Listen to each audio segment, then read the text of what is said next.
am Manoj Kumar, partner and head of M&A and investment banking at Corporate Professionals. It is a real pleasure to join you all as part of the 𝐆𝐲𝐚𝐧𝐒𝐡𝐨 series, an excellent initiative by the Chamber of Tax Consultants, celebrating an incredible 100 years of legacy, learning, and leadership. Today, I want to talk about something that is often overlooked in corporate restructuring transactions until it is too late. Here is the truth. What is tax-free today can become fully taxable tomorrow if you miss even one condition. And that's exactly the focus of my discussion today. How exemptions under Section 47 of income tax can be revoked, and how can they completely change the tax treatment of an amalgamation or a demerger. We all know that Section 47 of the income tax provides for a tax shield in corporate restructuring transactions. Section 47 is one of the most powerful provisions of Income Tax Act when it comes to corporate restructuring. It provides a specific list of transactions that, although they may look like a transfer, but are not treated as such for capital gain purposes.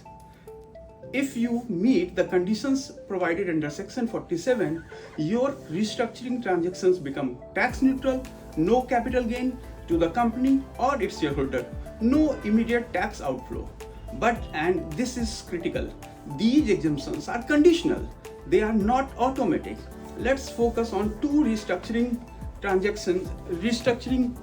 situations that most often claim this exemption. First, the amalgamation, where two or more companies are merged into one, and demerger, where part of a company is carved out into a new or existing company. Both can be tax-free, but only if certain conditions are met. For example, for amalgamation, the conditions under Section 47(6) and 47(7) are important.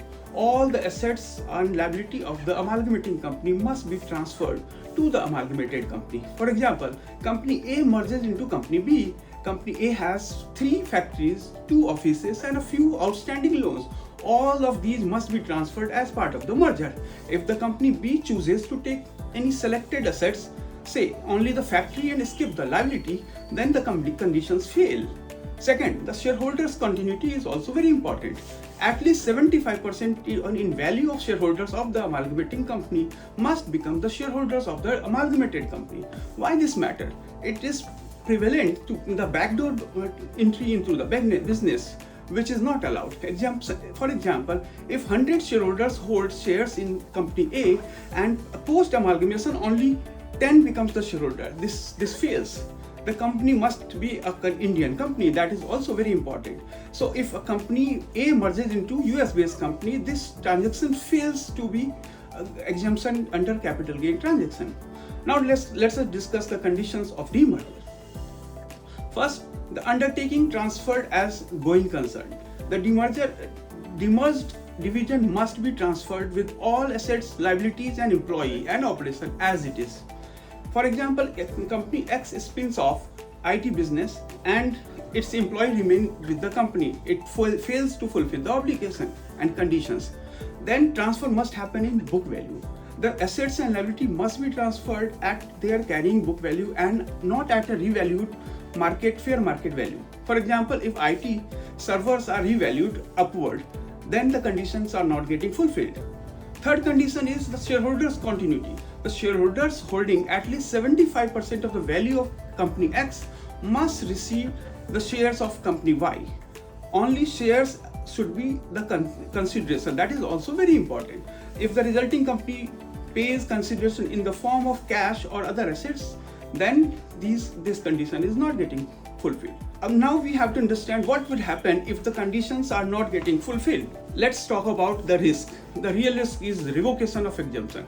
If any one or more of the conditions is not met, then the transaction is treated as a transfer and the company may face capital gain tax. The shareholders may also face capital gain tax in their hand.